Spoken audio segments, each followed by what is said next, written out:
नमस्कार। इस विशेष समाचार बुलेटिन में आप सभी का स्वागत है। मैं हूं निखिल और मेरे साथ है मेरी सहयोगी बीना सिंह। और आइए देखते हैं क्या है इस समय की हेडलाइंस। राष्ट्रपति द्रौपदी मुर्मू के अभिभाषण के साथ शुरू हुआ संसद का बजट सत्र। राष्ट्रपति ने कहा, बीता वर्ष भारत के लिए रहा ऐतिहासिक उपलब्धियों से भरा। दुनिया की सबसे तेजी से विकसित होती अर्थव्यवस्था बना भारत।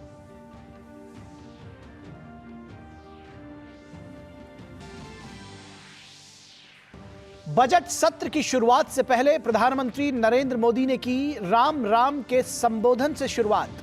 आदतन हुड़दंगी सांसदों को पीएम की नसीहत। कहा, यह बजट सत्र पश्चाताप का भी है अवसर।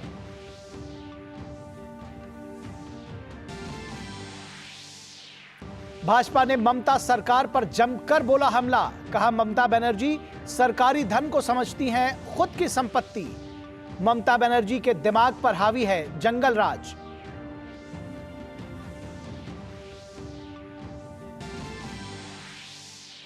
ज्ञानवापी मामले में वाराणसी कोर्ट का बड़ा फैसला। हिंदू पक्ष को मिला व्यास जी तहखाने में पूजा का अधिकार। अदालत ने जिला प्रशासन को दिए 7 दिन में व्यवस्था करने के आदेश।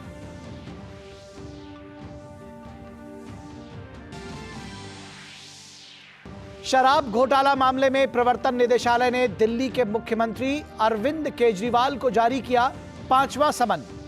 2 फरवरी को पूछताछ के लिए बुलाया। पिछले 4 समन का कर चुके हैं अनदेखी। झारखंड में बढ़ी हलचल। मनी लॉन्ड्रिंग मामले में मुख्यमंत्री हेमंत सोरेन से ईडी की पूछताछ जारी। भाजपा ने झारखंड मुक्ति मोर्चा में मचे अंदरूनी घमासान पर किया कटाक्ष। कहा, जेएमएम में है आंतरिक कलह।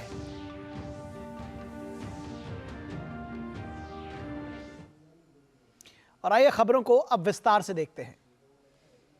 राष्ट्रपति द्रौपदी मुर्मू के अभिभाषण के साथ बजट सत्र 2024 शुरू हो गया है। अपने अभिभाषण में राष्ट्रपति ने कहा कि 17वीं लोकसभा में कई ऐतिहासिक विधेयकों को संसद से पारित कर कानून बनाया गया, जिनका समाज में अभूतपूर्व प्रभाव पड़ा है। जम्मू कश्मीर से आर्टिकल 370 हटाने को लेकर शंकाएं थी, आज वो इतिहास हो चुकी है। इसी संसद ने 3 तलाक के विरुद्ध कड़ा कानून बनाया है। इसी संसद ने हमारे पड़ोसी देशों से आए पीड़ित अल्पसंख्यकों को नागरिक देने वाला कानून बनाया। मेरी सरकार ने 1 देश 1 पेंशन की भी लागू किया, जिसका इंतजार 4 दशकों से था। ओआरओपी लागू होने के बाद अब तो पूर्व सैनिकों को लगभग 1 लाख करोड़ रुपए मिल चुकी है। भारतीय सेना में पहली बार चीफ ऑफ डिफेंस स्टाफ की नियुक्ति भी हुई है। और बजट सत्र से पहले प्रधानमंत्री नरेंद्र मोदी ने आज संसद भवन में पत्रकारों को संबोधित किया। प्रधानमंत्री ने अपना संबोधन नए साल की राम राम के साथ शुरू किया। प्रधानमंत्री ने अपने संबोधन में कहा कि इस नए संसद भवन में जो पहला सत्र हुआ था, उसके आखिर में इस संसद ने एक बहुत ही गरिमापूर्ण फैसला लिया था, जो नारी शक्ति वंदन अधिनियम था। प्रधानमंत्री ने कहा कि आज बजट सत्र का आरंभ हो रहा है, तब राष्ट्रपति द्रौपदी मुर्मू का मार्गदर्शन और कल निर्मला सीतारमण द्वारा अंतरिम बजट एक प्रकार से नारी शक्ति के साक्षात्कार का पर्व है। आज बजट सत्र का आरंभ हो रहा है, तब राष्ट्रपति द्रौपदी मुर्मू जी का मार्गदर्शन और कल निर्मला सीतारमण जी के द्वारा इंटरिम बजट एक प्रकार से ये नारी शक्ति के साक्षात्कार का पर्व है। और ज्ञानवापी मामले में अहम फैसला देते हुए वाराणसी की जिला अदालत ने हिंदू पक्ष को व्यास जी के तहखाने में पूजा का अधिकार दे दिया है। वादी शैलेंद्र कुमार पाठक व्यास जी की याचिका पर मंगलवार को बहस पूरी हो गई थी। जिला जज डॉक्टर अजय कृष्ण विश्वेश ने याचिका स्वीकार करते हुए पूजा का अधिकार देने का निर्णय सुनाया। अदालत ने जिला प्रशासन से 7 दिन के अंदर पूजा से जुड़ी सभी व्यवस्थाएं करने को कहा है। हिंदू पक्ष ने अदालत के फैसले को बड़ी जीत बताया है। हिंदू पक्ष का कहना है कि यह फैसला उतना ही ऐतिहासिक है जितना 1986 में अयोध्या में ताला खोलने का निर्णय था।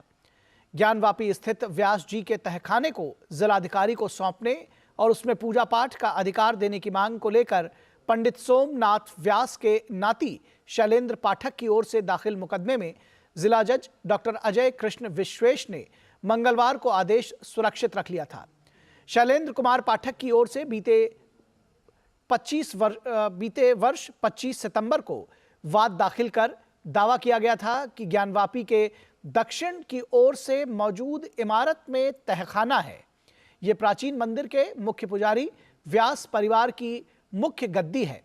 इस बात के पर्याप्त साक्ष्य हैं कि वंशानुगत आधार पर पुजारी व्यास जी ब्रिटिश शासनकाल में भी वहां काबिज थे और दिसंबर 1993 तक वहां पूजा अर्चना की जाती है।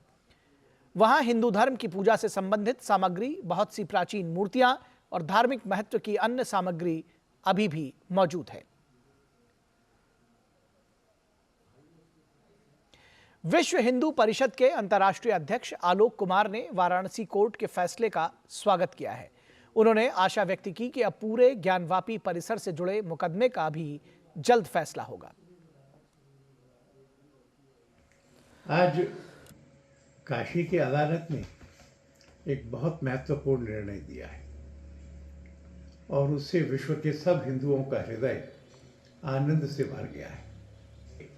हमको उम्मीद है कि इस फैसले के बाद में जो पूरा ज्ञानवापी परिसर है उसके भी मुकदमे का फैसला जल्दी होगा और हम सब लोग प्रमाणों और तर्क के आधार पर आश्वस्त हैं कि वह फैसला हिंदुओं के पक्ष में आएगा। वाराणसी जिला अदालत के फैसले का स्वागत किया जा रहा है। स्वामी जितेनानंद सरस्वती ने इस फैसले की सराहना की है। आज वाराणसी जिला कोर्ट में वाराणसी ज्ञानवापी के तहखाने के ऊपर यह निर्णय आना कि सोमनाथ व्यास परिवार के पास जो स्वामित्व था जिस तहखाने का, वह तहखाना पूजा दर्शन के लिए खोल दिया जाए, यह हिंदू समाज के बड़ी विजय के पहले कदम के रूप में देखा जाना चाहिए। पंडित सोमनाथ व्यास के परिवार को यह तहखाना महानिर्वाणी अखाड़े के नगा साधुओं ने युद्ध में जीतकर ताम्रपत्र पर लिख करके उन्हें दान किया था। बाद में सोमनाथ व्यास जी के नहीं रहने पर हालांकि जिला कोर्ट का पहला मुकदमा पंडित सोमनाथ व्यास, पंडित रामरंग शर्मा और पंडित हरिहर पांडे ने ही दाखिल किया। इन तीनों के दुनिया में नहीं रहने के बाद उनके परिजनों ने इस पर जिला कोर्ट को ये कहा कि वो वाराणसी के जिलाधिकारी को ये स्थान दे दें। वाराणसी के जिलाधिकारी को जनवरी में स्थान मिला और आज से पूजा पाठ के लिए खोल दिया जाना ये हिंदू समाज के लिए आह्लादकारी है और विजय के पहले चरण के रूप में इसे देखा जाना चाहिए। इलाहाबाद हाईकोर्ट ने भारतीय पुरातत्व सर्वेक्षण को निर्देश देने से इनकार करने वाले वाराणसी जिला जज के आदेश को चुनौती देते हुए दायर नागरिक पुनर्विचार याचिका में अंजुमन इंतजामिया मस्जिद समिति को नोटिस जारी किया है। याचिकाकर्ता के अधिवक्ताओं ने कोर्ट में तर्क दिया कि वजूखाना क्षेत्र का एएसआई सर्वेक्षण आवश्यक है ताकि पूरी संपत्ति का धार्मिक चरित्र निर्धारित किया जा सके। ऑनरेबल सुप्रीम कोर्ट ने ही 4 अगस्त 2023 को एएसआई सर्वे को नॉन इन्वेसिव माना था। तो ऐसे में अगर उसी मेथोडोलॉजी से अभी सर्वे की जाएगी तब सही फैक्ट निकल के आएंगे और कोई डैमेज स्ट्रक्चर को होना नहीं है, क्योंकि वो पीस ऑफ लैंड है और रिलीजियस कैरेक्टर को असर्टेन करने के लिए जो ज्ञानवापी का है। क्योंकि अभी जो हमने कोर्ट में कहा कि जो एएसआई रिपोर्ट आई है उसमें तमाम मूर्तियां मिली हैं, कॉइन मिले हैं, तमाम आर्टिफैक्ट मिले हैं। तो ऐसे में रिमेनिंग पार्ट का भी 1 by 1 होना चाहिए ताकि जो है रिलीजियस कैरेक्टर को असर्टेन किया जा सके कि आखिर 15 अगस्त 1947 को उस जगह का, उस प्लेस का रिलीजियस कैरेक्टर था क्या। भाजपा ने पश्चिम बंगाल की ममता बनर्जी सरकार पर जमकर हमला बोला है। भारतीय जनता पार्टी ने कहा कि ममता बनर्जी सरकारी धन को खुद की संपत्ति समझती हैं। यूटिलाइजेशन का कोई सर्टिफिकेट नहीं है, यानी काम हुआ है या नहीं हुआ है, या पैसा ऐसे ही चला गया किसी की पॉकेट में, भाईपों के पॉकेट में चला गया, या टीएमसी के ममता बनर्जी के भाइयों के पॉकेट में चला गया, ये किसी तरीके इसका कोई जानकारी किसी के पास नहीं है। और ये टोटल अमाउंट है 1.95 लाख करोड़। फिनेंस रूल के अनुसार ये पैसा कहां गया है, किसके पास गया है, इसका कोई अता पता किसी को नहीं है। ममता बनर्जी अपनी सरकार की पैसे को खुद की पैसा समझती है। उनको लगता है कि पैसा उनकी जमींदारी की पैसा है। और भाजपा ने ममता सरकार के भ्रष्टाचारों को गिनाते हुए कहा कि सीएजी की रिपोर्ट ममता सरकार के भ्रष्टाचार को उजागर करती है। एक कैग रिपोर्ट्स को ध्यान से देखा जाए, पैसा लूटने के लिए हर जगह पे ममता बनर्जी की सरकार के द्वारा कोशिश किया गया। और एक कैग रिपोर्ट ममता सरकार के मुंह पर एक तमाचा है। कैग रिपोर्ट पूरी तरीके से ममता बनर्जी की सरकार को बेआबरू कर देती है और दिखाता है कि किस तरीके से जनता की पैसे को लूटा गया, लूटने की व्यवस्था किया गया, यूटिलाइजेशन सर्टिफिकेट नहीं दिया गया, personal account, personal ledger maintain किए गए, और धांधली सबसे ज्यादा अगर देखे तो ममता बनर्जी की खुद की डिपार्टमेंट होम डिपार्टमेंट में है। और वहां पे पैसा ऐसे लूट जिसे बोलते हैं, एक तरीके किस्म का लूट चल रहा है बंगाल में। और झारखंड के मुख्यमंत्री हेमंत सोरेन से प्रवर्तन निदेशालय की टीम पूछताछ कर रही है। यह पूछताछ जमीन घोटाले से जुड़े मनी लॉन्ड्रिंग के मामले में हो रही है। कल लापता होने की अटकलों के बीच सोरेन ने रांची में विधायकों की बैठक की, जिसमें उनकी पत्नी भी शामिल हुई। भाजपा ने हेमंत सोरेन पर ईडी के सवालों से बचने के लिए इधर उधर भागने का आरोप लगाया। ईडी की ओर से पिछले दिनों मुख्यमंत्री हेमंत सोरेन को पूछताछ के लिए 10वां समन जारी किया गया था। ईडी ने मुख्यमंत्री हेमंत सोरेन के घर से कुछ कागजात, 36 लाख रुपए की नकदी और BMW कार जब्त की है। बताया जा रहा है कि यह BMW कार बेनामी है और इसका इस्तेमाल सीएम सोरेन कर रहे हैं।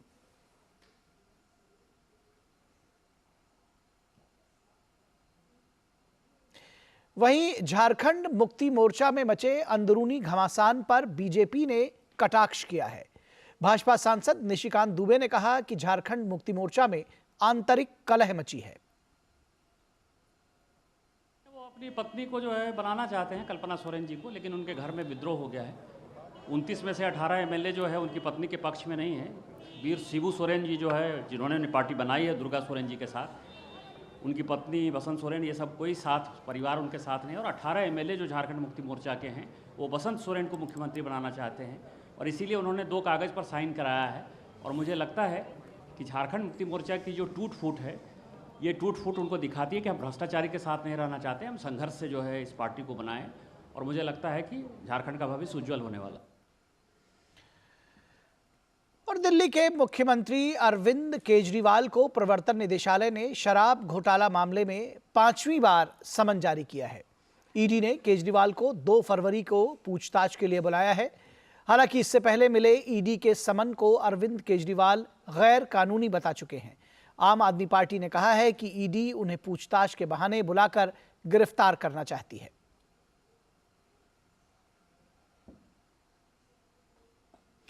भाजपा प्रवक्ता शहजाद पूनावाला ने केजरीवाल पर कानून से बचने का आरोप लगाया है। उन्होंने बार बार समन की अनदेखी किए जाने की आलोचना की।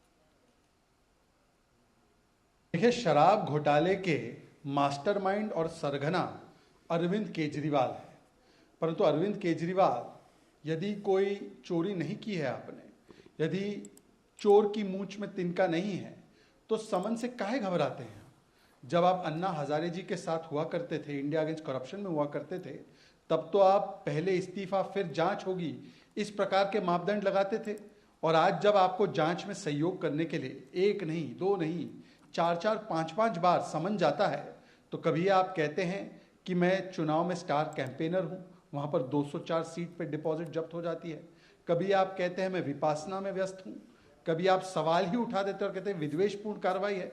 यदि ये विद्वेषपूर्ण कार्रवाई है तो बताइए संजय सिंह, मनीष सिसोदिया, विजय नायर को कोर्ट ने अभी तक राहत क्यों नहीं दी? बिहार के मुख्यमंत्री नीतीश कुमार ने कांग्रेस नेता राहुल गांधी पर पलटवार करते हुए कहा कि सभी दलों की सहमति से उन्होंने जातिगत जनगणना करवाई थी। अब अगर जाति जनगणना का श्रेय राहुल गांधी ले रहे हैं तो ये बात झूठ है। आपका सेंसस कब हुआ आप जानते नहीं, आप भूल गए। बुलाया तो हमने किया है जी। उस समय तो अपोजिशन दूसरे तरफ था, उन लोगों को भी कहे थे और ले भी गए थे। और क्या होना चाहिए ये आप अच्छी तरह नहीं जानते हैं। कितने लोग किस काम को करेंगे वो सब मेरा किया हुआ है ना जी। तो कोई अपना क्रेडिट झूठे लेता रहता है। आज जितना काम किए, जितनी बहाली किए हैं, सब हमारा 7 निश्चय 2 महीने किया हुआ है और उसी के चलते कर रहे थे, कोई अपना क्लेम करता है। और वित्त मंत्री निर्मला सीतारमण लोकसभा में कल अंतरिम बजट पेश करेंगी। इससे पहले आज प्री बजट फोटोशूट हुआ। इस दौरान वहां वित्त मंत्री निर्मला सीतारमण के साथ वित्त राज्य मंत्री पंकज चौधरी और भागवत कराड़ भी मौजूद थे। फोटोशूट में वित्त मंत्रालय के अधिकारी भी शामिल हुए।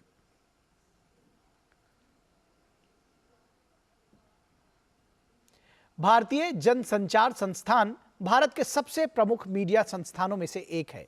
विश्वविद्यालय अनुदान आयोग की ओर से भारतीय जनसंचार संस्थान को डीम्ड यूनिवर्सिटी का दर्जा प्रदान किया गया है। इस घोषणा के साथ ही अब IIMC नई दिल्ली समेत 5 क्षेत्रीय परिसरों में डॉक्टरेट की डिग्री भी प्रदान की जा सकेगी।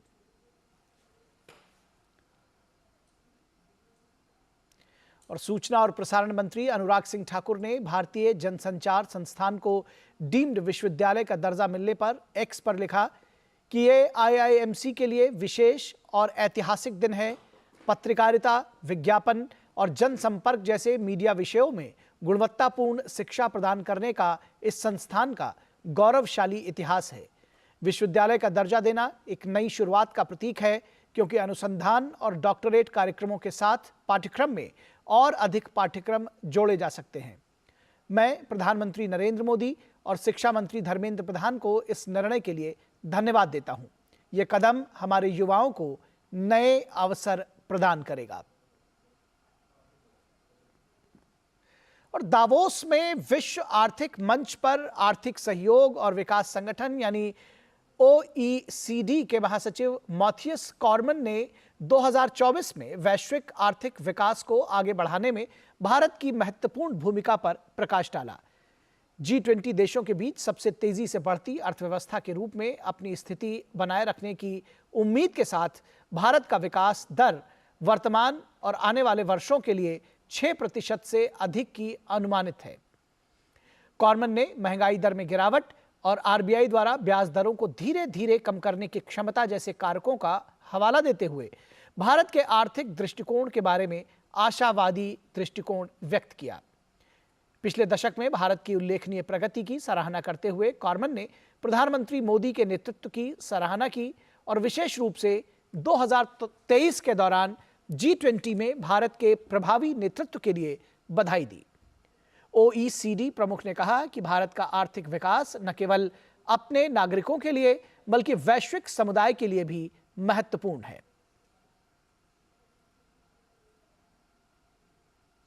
और भारत के पास अगले 10 वर्षों में नवाचार और उद्यमिता में वैश्विक केंद्र बनने का निर्णायक मौका है और इसका लाभ उठाने के लिए भारत बहुत बेहतर स्थिति में है, क्योंकि भारत के पास 300 मिलियन से अधिक की मध्यम आय वाली आबादी के साथ ही विविध और महत्वाकांक्षी प्रतिभाएं भी मौजूद हैं, जिसके लिए नीतियों में सुधार के साथ शिक्षा, बुनियादी ढांचा और अंतर्राष्ट्रीय साझेदारी में निवेश न सिर्फ जरूरी है बल्कि रचनात्मकता और उद्यमिता को बढ़ावा देने की दिशा में भी अहम कदम है, जिसे लेकर मौजूदा सरकार बेहद गंभीरता से काम कर रही है।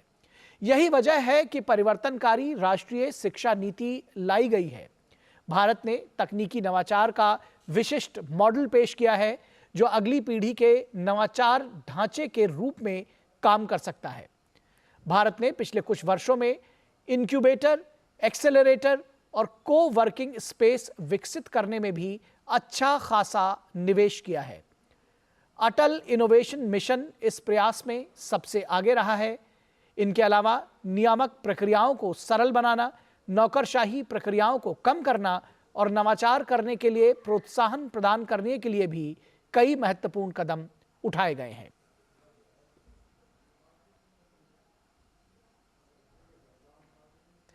अयोध्या धाम में रामलला की प्राण प्रतिष्ठा के लिए प्रधानमंत्री नरेंद्र मोदी ने भरपूर साधना और तपस्या की, जिसने प्रभु श्री राम की वापसी के लिए पूरे भारत को एकजुट कर दिया। भजनों के पोस्ट से लेकर प्राण प्रतिष्ठा से पहले 11 दिवसीय अनुष्ठान तक पीएम मोदी ने राम भक्तों के सदियों के आत्म संयम के भाव को झकझोर दिया। प्रधानमंत्री पद के व्यस्त दायित्वों के बावजूद उनकी साधना और तपस्या ने पूरे देश को एकजुट करने का काम किया, जिसमें संत महात्माओं से लेकर आमजन और महान विभूतियां तक सभी उनके इस युग अनुष्ठान में शामिल हुए।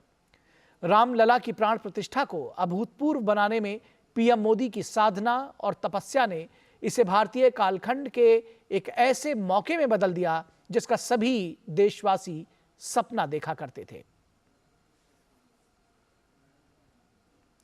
22 जनवरी को अयोध्या धाम में रामलला की प्राण प्रतिष्ठा हुई, लेकिन इससे पहले ही उद्योग और कारोबार जगत ने पूर्वी उत्तर प्रदेश में अयोध्या के रूप में अपने निवेश के लिए नई जगह बना ली और सरयू किनारे बसा ये शहर गुलजार हो गया। प्राण प्रतिष्ठा से पहले ही प्राइवेट और पब्लिक दोनों सेक्टर्स की कंपनियां अयोध्या पहुंचने लगी। रियल एस्टेट डेवलपर्स और होटल मालिकों को से लेकर एयरलाइंस तक देश के प्रमुख कारोबारी घरानों ने मंदिरों के इस शहर का रुख कर लिया, जो कुछ साल पहले तक इन कंपनियों की प्राथमिकता में शामिल नहीं थे। होटल बिजनेस में खासी तेजी देखी जा रही है। इंडियन होटल्स कंपनी लिमिटेड और diversified group ITC limited Ayodhya में इस क्षेत्र में अपनी मौजूदगी दर्ज करा रही है।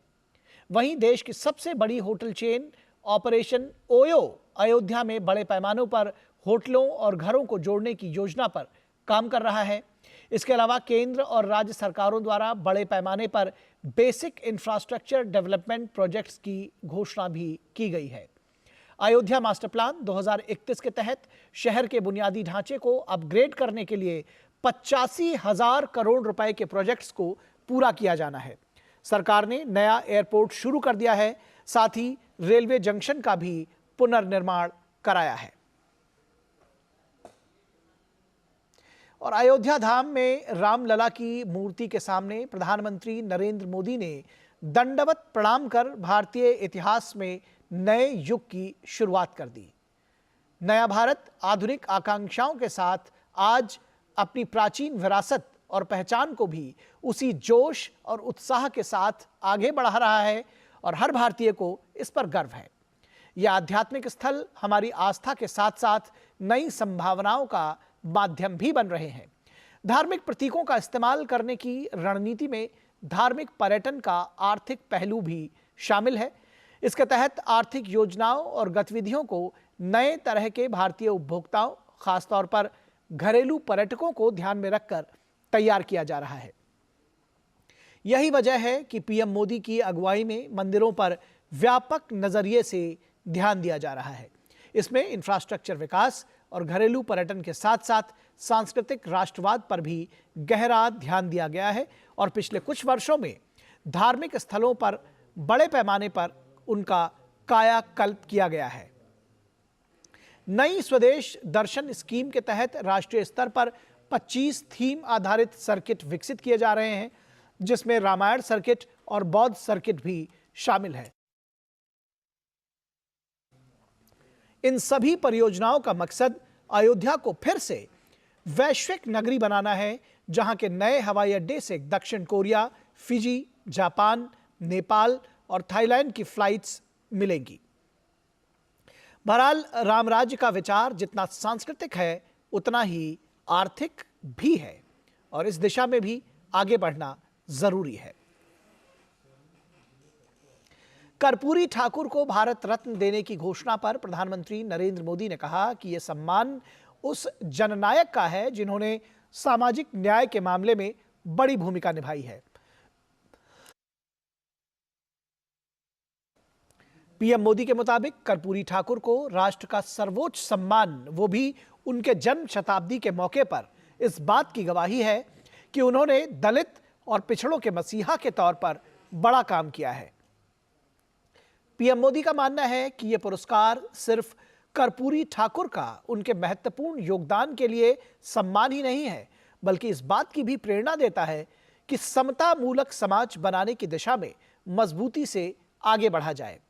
यह भी गौर करने वाली बात है कि कर्पूरी ठाकुर का देहांत 1988 में हो गया।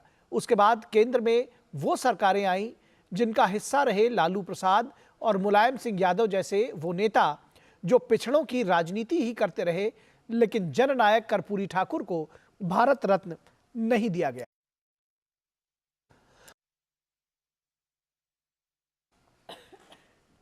यह काम भी नरेंद्र मोदी की अगुवाई वाली सरकार ने ही किया। कर्पूरी ठाकुर के जन्म शती वर्ष में मोदी सरकार ने उन्हें मरणोपरांत भारत रत्न देने की घोषणा कर न सिर्फ भारतीय सियासत बल्कि गरीब गुरबों, पिछड़ों के उत्थान में उनके बड़े योगदान को भी रेखांकित किया है। तो इस विशेष समाचार बुलेटिन में बस इतना ही। मुझे और बीना को दीजिए इजाजत। नमस्कार।